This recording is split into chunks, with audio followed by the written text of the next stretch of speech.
Okay. I'm going to try and give you these notes on our first grammar point. At this point, this is the handout. You should have found this on Schoology. And the best thing to do is to print this off. And then just like if we were in class, I'm going to fill these in. I'm going to kind of talk you through it. And as I'm talking and filling this in, you should be filling this in as well. Okay? I'll try my best to kind of keep it zoomed in. Okay? Okay, so we'll see how this works out. You let me know what you think. Okay? The subjunctive is that grammar point that we're going to spend now from here on out until June working with it. What's going to get a little confusing is it's not necessarily a tense, it's called a mood. And so you guys are going to kind of get confused with that, but just take it for what it is. If it's not in the subjunctive mood, then it's in the indicative mood. And we'll get into that a little bit later, but indicative is just everything you've learned up until this tense. It's your present tense, it's your future, it's your past tense. Okay, so I'm just going to jump right in here. In both Spanish and English grammar, there are two different types of moods. Okay, I was just talking about that. All of the tenses we have learned up until this point have been in the indicative mood. Indicative. Okay, indicative mood. The indicative mood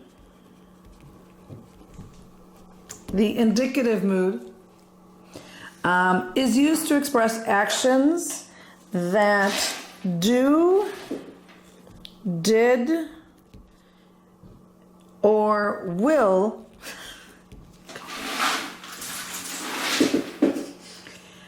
take place. The following are examples of the indicative in English. So here are some examples in English. It is warm outside. Okay, nice simple present tense. We are in school right now. Those are basically indicative sentences. Okay? The other mood we are about to learn is the subjunctive. Subjunctive. Okay?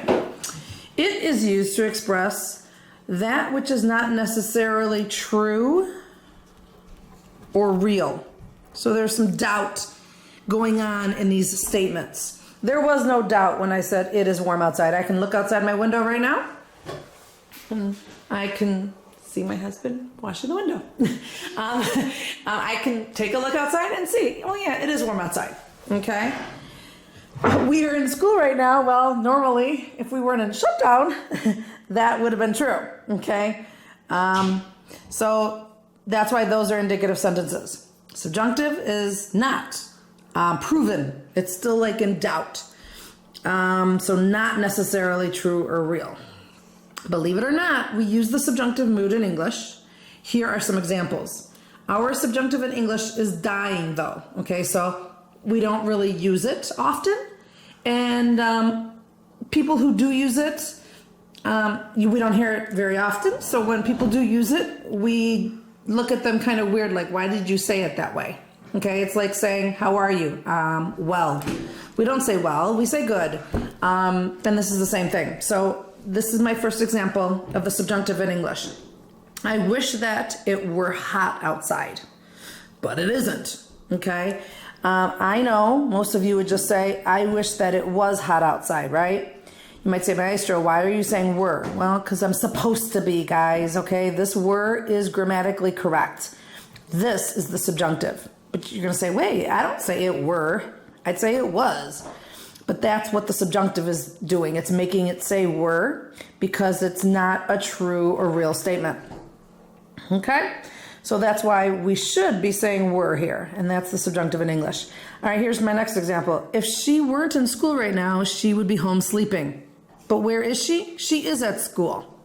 Okay? So this is a false statement. It's not true. And so I know we would say she was, or we would never say she were, but this is the subjunctive. Okay, it's dying. Most of us, 90% of us, would say it the wrong way and say, if she was at school right now, blah, blah, blah. Okay, but you talk to highly educated people who really know their English, and you're going to hear this weren't. Here's one that I think is actually probably the most popular one out of these. If I were rich, but I'm not, right? So this is a false statement. It's not necessarily true, which is kind of going back up to this. So if I were rich, I know you probably would say if I was rich, I'd go buy a mansion. But really, technically in English, you should be saying if I were rich. Here's another common subjunctive, if I can say common. I suggest that he do his homework. Okay, this is the subjunctive in action. You might say, it doesn't sound right. I think it should say, I suggest that he does his homework. Well, you're making an English mistake. Because of the subjunctive, this is suggesting. This isn't true. This is just me making a suggestion that causes us to say he do his homework. Oh, this one's good too. The doctor recommends that she take a pill a day. Okay, a lot of us would throw an S on there, but we really shouldn't if it says recommending here. If I were to just say, oh, she takes a pill a day, then that's a different story. But when I say a doctor recommends, or I suggest, or I do this if thing, then I'm going to make this the subjunctive. So I'm going to say the doctor recommends that she take a pill a day. So this is just an example of the English subjunctive. If you wondered, what is the subjunctive in English, maestra? That is what it is. Okay?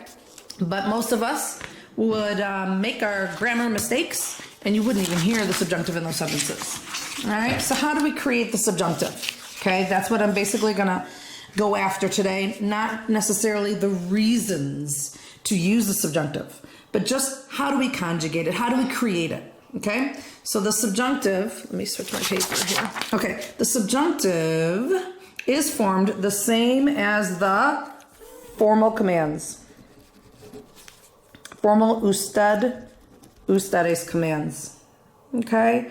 Think about it. Every time we give a command to someone, there's always doubt that he or she follow our orders. Right? There's the subjunctive right there in my grammar notes. Okay? I didn't say she follows. I said she follow. Okay? So I know my subjunctive in English, and I only know it because of my Spanish. But, all right, there's always doubt that he or she follow our orders. The same can be said with the subjunctive. So let me just talk about that for a second here. The subjunctive is going to look a lot like our commands. Why? Because they're kind of the same in nature. When we command someone to do something, for example, leave. Are they going to leave? We don't know. Okay, we commanded them. We told them to leave, but they could just sit there and stay there. Okay, and the same is going to happen with our subjunctive sentences. Going back to that first page, they are, not necessarily true or real. And so that's why the two are kind of going to look the same, which is good for us. Okay, we just came off of this. Everything I taught you before the shutdown is going to apply here. So how do I create a subjunctive verb? All right, this is huge right here, guys, okay? This is the big point. Step 1, conjugate the verb in the, just like I did with my formal commands, present tense, yo. Okay, present tense, yo. So I got one over here on the side that I'm working with, pensar, which is to think. What did I do? I conjugated it in the yo, present tense, pienso. It's a stem changing verb, so I will see that E change into an IE. What's my second step? Well, just like in my formal commands, I'm going to chop off that O. I am, okay? So there I did it. Okay, I chopped off my O in pienso, and I just have piense. What's my third step? Add the, what do you think? Opposite vowel. Okay, so there I did it. That's my opposite vowel of an AR verb. It's an E, all right, piense. In our formal commands, it stopped there, right? Okay, and we're going to have 4 or 5 more steps. Okay, but they're not bad. Let's review what opposite voweling means. We should know this by now. We had 2 chapters before shutdown. If a verb is an AR verb, like hablar, then we're going to add the letter E. That's our opposite vowel, like hablar is hable.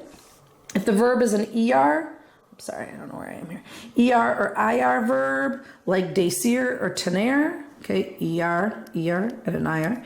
We're going to add an A. That's the opposite vowel. Okay, and so there you see tenga. Okay. Let's see. All right, so when it was commands, we were done, right? Or we added an N, okay, for ustedes. We added an S if it was the two negative commands, okay? What's it going to be with the subjunctive? Well, the subjunctive, you are done conjugating if the subject is in the yo or the ella. Okay, you're done. Yo tenga, el piense. That is subjunctive right there. Okay. If your subject is tú, what do you think you're going to add? You're right. We're going to add an S. Okay, makes sense. Two verbs always end in an S. If your subject is the nosotros, you're going to add, take a guess, what do nosotros verbs always end in? MOS. If your verb is ellos, ellas, or ustedes, what letter do you think you're going to add? Yep, you're right. The N. Okay, so in commands, we weren't really conjugating because we just had one word, right? Leave. We were always in a you. We couldn't command in the yo. We couldn't command in the they. We couldn't command, we can't command in the they. It was a you all, really. I know we were in that same spot as the they, but technically we were in the ustedes. Because to command, that person has to be in front of us, or that group has to be in front of us, right to our faces, or else we can't command them. Subjunctive, well, now the subjunctive can be any of this chart, okay? So we weren't drawing charts, if you remember the last two chapters. Now we're going to get back into our familiar chart that we've been in for the last 3 years. So let's conjugate hablar in the subjunctive. All right, so I'm going to do these steps, conjugate in the yo, chop off the o, add opposite vowel, but I'm going to actually conjugate the verb. Okay, commanding, there wasn't conjugating. It was just create. I always tried to say create the command, don't conjugate the command. That doesn't work. Okay. So here we go. I got my yo, you know my yo, and the two. Okay, they're all back for us. Okay, every single one is back. It's not just you. So the yo, well, I'm going to chop off that AR. I'm going to figure out, oh, it's an AR verb. My opposite vowel is an E. And here, I just say hable. All right, what's my two? Well, I could do the process again. Okay, all of this says it. All right, but I'm going to get, and just add the S. All right, the ella is going to be hable. Okay, yes, these two are going to look alike. Okay, and we've seen tenses where the yo and the he, she do look alike, so we shouldn't be too freaked out about that. All right, we're on the plural side. All right, plural side, I'm going to do the same thing. Okay, this is one that we have yet to see. We saw hable as an usted command. We saw hables as a -2 commands, but this one is brand new to us. What's it going to be? Hablemos. Okay, I got my opposite vowel. And then this one we already saw. We saw 4 of the 5 of these words. We really did. This one is really this one. And this was our usted command. This was our ustedes command. And this was our -2 command. Okay? But now we've got this one. Why? Because we're going to be able to say things like we speak and I speak. All right. So let me see what I got you doing on this next page. Oh, okay. So I'm jumping into irregular subjunctive now. All right. Irregular subjunctive. If I'm doing the same process of this, conjugating the yo, chop off the o, add opposite vowel, can you figure out what are going to be our irregular subjunctive verbs? They're going to be the ones that when we conjugate in the yo, we can't chop off the o. All right. And we ran into that same problem when we were doing the ustedes commands and -2. So what were those verbs? Well, I had a cute little acronym, dishes. So I want you to write the word dishes in your margin. And we're going to think of the verb that these letters stand for in Spanish. So D stood for dar. I stood for what? Ear. S stood for ser. The H, we always got to put this in parentheses, but now we're going to use it. Anyone remember H? Aber. E stood for estar, and the other S stood for saber. If I try and conjugate any of these verbs in the yo, I'm not going to get the yo. Okay, doy, voy, soy. Aber just doesn't happen. Estoy and say. All right. So what's going to be the irregular subjunctive form? Well, it's going to look a lot similar to your commands. All right. But the whole chart is going to happen. So what did I do to kind of save time? I just chose to do the yo form. If you can get the yo form, well then hopefully, you can then create the rest of them. Okay, it shouldn't be too bad. Plus, I think I do 2 of them right here for you in their entirety. Okay, so here we go. Dar, okay, if you want to think opposite vowel, you can. Okay, an AR verb, opposite vowel is an E. It's going to have something with that in it. And so hopefully you guys remember day. Okay, with an accent mark, because it has to be different than the other day without the accent mark. Ear, can you remember what ear did in the commands? How would I say go? Began with a V, just like a lot of ear happens to be V's, right? Vaya, vaya, vaya. Ser, all right, try to remember when I said things like be nice or be a teacher. And we joked around, we said it looked like C or Sean. Okay, so it's gonna do that again. Saya. Aber, this is where we do have to remember aber. Now, aber just means there is, there are, at least for us right now, okay? So when we want to say there is, there are in the subjunctive, which I know that doesn't mean much to you right now, but it will. The word you're going to say is, it rhymes with vaya, aya. Okay? Estar, all right? I can't conjugate in the yo, chop off the O. It doesn't get me anywhere. I just got to remember how I did it in the commands when Maestro taught you guys for 2 whole chapters. This is going to be estay. Okay, and there is an accent mark on that, estay. Saber. All right, the yo form is say. Yo say. No, they need to see it. They need to be able to see it. So, does anyone remember what the command form of saber was? Opposite vowel, ER verb, think of an A. It is sepa. Okay, so all I got to do now is take sepa, for example, and conjugate it with all the others. Sepa, sepas, sepa, sepamos, sepan. Okay, but I'm going to do these 2 for you. Okay, so, imagine the yo and the 2, because we do have those people words now. This is going to be they.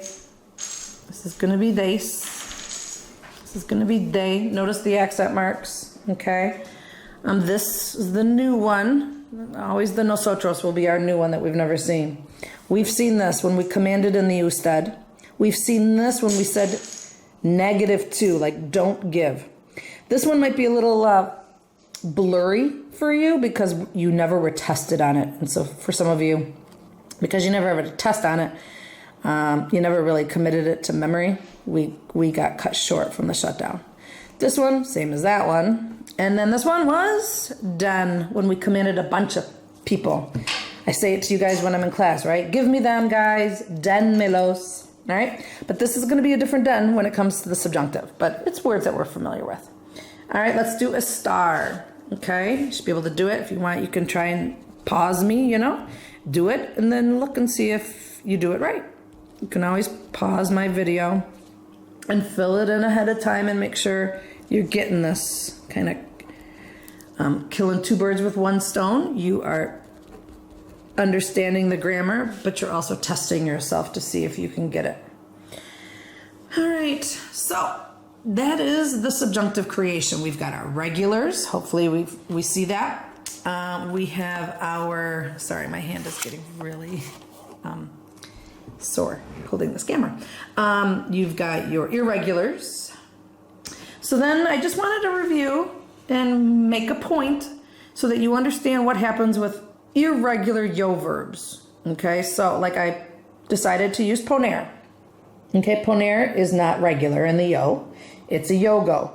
So what does that mean then when it comes to the subjunctive? Well, do your steps, right? I'm going to find that page here. All right, when I conjugate poner in the yo, what do I get? I don't get pono, I get pongo. I'm going to chop off the O. I'm going to add opposite vowel. And then everything I need, whether it's an S, an MOS, or an N. Okay? So that is going to happen when you have a verb that in the present tense does something weird. Well, you're going to see that weirdness throughout then the subjunctive chart. So poner in the yo is pongo. We just did this. I'm going to add opposite vowel and I'm going to get ponga. Does ponga sound familiar? Yeah, it was our command word. All right, then we've got pongas. This is subjunctive. We have ponga. All these words we've seen before because they're commands as well. This is our new one though. What's going to be the nosotros? Just because I'm in the nosotros, okay, don't think, oh, I'm out of the shoe, okay? It's going to be seen everywhere. Pongamos. Okay, and then that last one is ponga. So did we see that with hablar? No, because hablar was nice and normal in the yo. Okay, but now we see how it could get kind of complicated when you have a verb that does something weird in the yo. Okay, but you see the ga everywhere, even the nosotros. So think about cargar zar. I always told you, whenever you're dealing with cargar zar verbs and you're doing opposite voweling, you always have that problem. Okay, and are we opposite voweling? Yes. So I took a verb that ends in cargar zar. Oh, I have car. Okay, it's my one example. I didn't want to bore you with one of each, so I just did the one buscar. All right. When I try and conjugate this in the yo, and I'll do it over here. I'll do it over here. Where am I? I get busco. Okay. Sorry, my pen's not. Okay. Busco. I chop off the O. And I try to add opposite vowel, which, the opposite vowel in the AR verb is an E. This is not going to work. Buse. It's not going to work. So I got to do that little trick. And I'm going to end up with busque. Busque. I'm not going to add an accent mark. Okay, that's if it were the preterite, and that's not going to happen. Busque. And that little problem is going to be seen everywhere now. Busques. Okay, otherwise I'd have buses. It just doesn't work.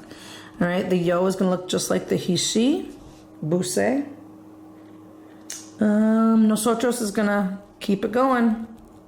Sorry. Busquemos. And then buscan. Okay? Make sense? All right, so that holds true for even gar verbs. Jugar would be juegue. Okay, I'd see the stem changing and the gar changing to gay. And then zar, like empezar, I'd have empiece with a C in there. And I'd see that C throughout the entire chart. All right, the last little section of verbs I wanted to show you were stem changers. Okay, so when you have a shoe verb, are we going to see that in the subjunctive? Yes, because we see it in the present tense yo. So let's do volver in the subjunctive. Okay, volver, this O changes to a UE in the shoe. Okay, I'm going to opposite vowel, okay, and do it everywhere. Okay, so what's going to be the yo form? I'm going to do the UE. I put my L, my V, and then I got my A. Vuelva. My tu is going to be vuelvas. Okay, vuelves would be the present tense. Vuelvas is going to be your subjunctive. I got my opposite vowel in going on. All right, this is going to be vuelva. Just like the yo. Okay. All right. So the question is in the nosotros, am I going to stem change? I never stem changed in the nosotros in the present tense. Am I going to now? Big question, big question. And the answer is no. Okay. Volvamos. Okay. You're not going to stem change. So is this shoe verb still a true shoe verb? Yeah. Okay, so there's a difference between the behavior of this verb and the behavior of, let's say, poner. Oh, where am I? Because what it did in the yo, it still did there. You might say, well, how do I know? Well, because this isn't a stem changing verb. This is a yo-go verb. Okay, it's not stem changing. It's not taking a vowel out of the infinitive and replacing with like another, vowel or vowel combination. So here we see it all we see that change throughout the charts, even here. But in the stem changing, the nosotros does not get it. Okay? I'm back of the shoe. I'm always opposite voweling with subjunctive, so watch out for that. Okay, so now hopefully you feel like you know how to conjugate the subjunctive, right? Subjunctive, always opposite vowel. We got to worry about kargar zar. We conjugate in the O, chop off the O, add opposite vowel, plus whatever we need to make it match the subject. At this point, if you're still like, I have no clue how to use the subjunctive, that's okay. I haven't shown you yet, okay? But we're going to get into some grammar, okay? Let's talk about clauses, all right? A clause consists of a subject and a predicate.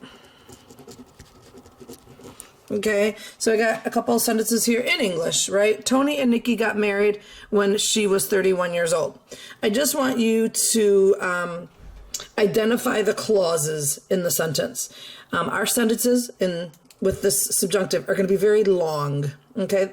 It's not going to be too hard, okay? And when I say that, I'm comparing it to other things that you have learned in Spanish. This isn't going to be too hard. It's long, okay?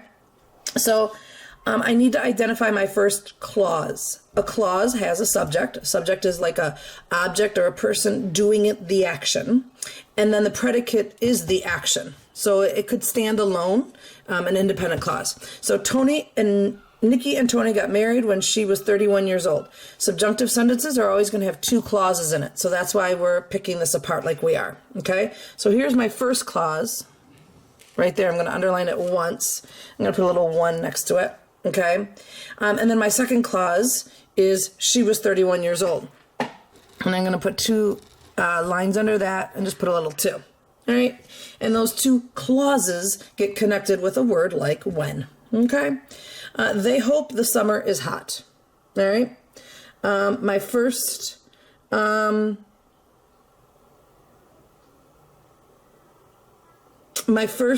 clause is they hope.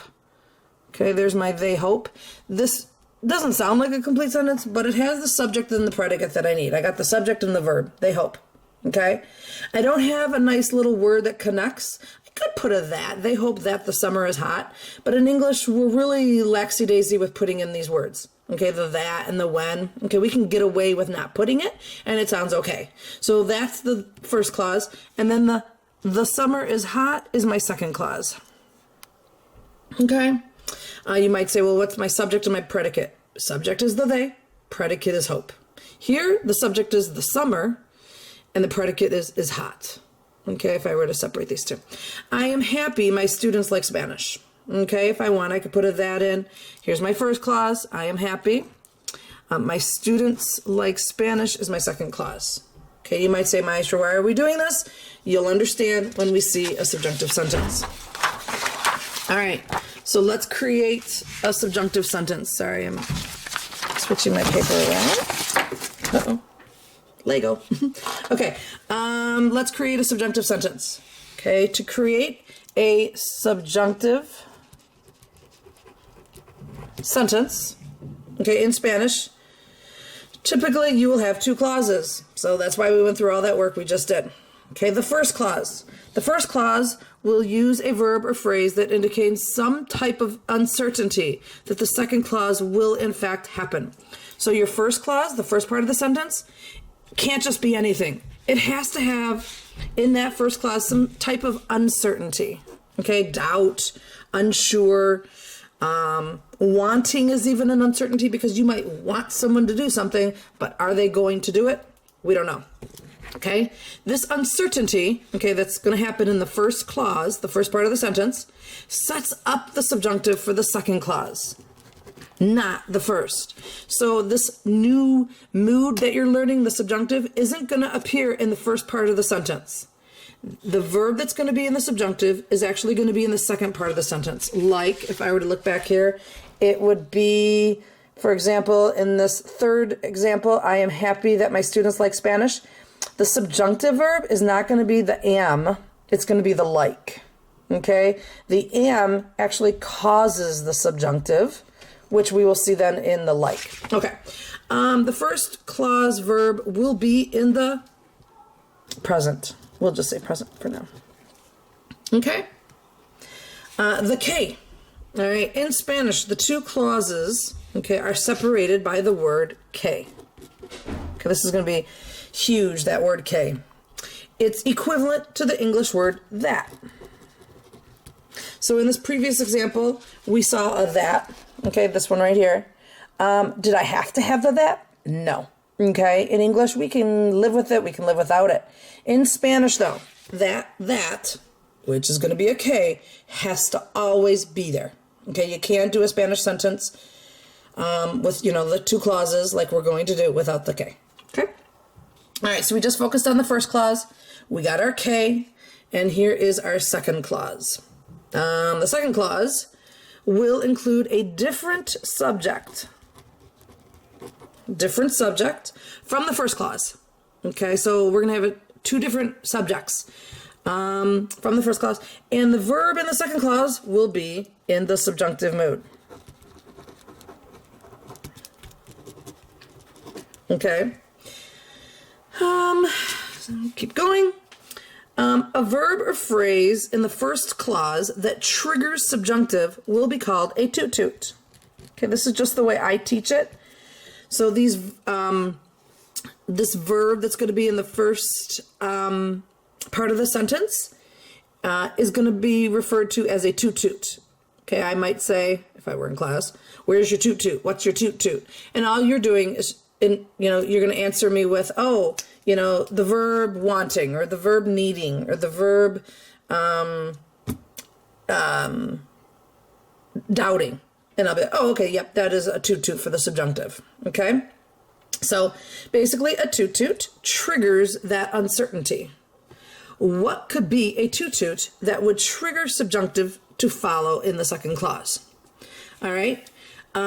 So I have an acronym. Just like I had dishes, I have an acronym here that is going to help you remember all the reasons to use the subjunctive.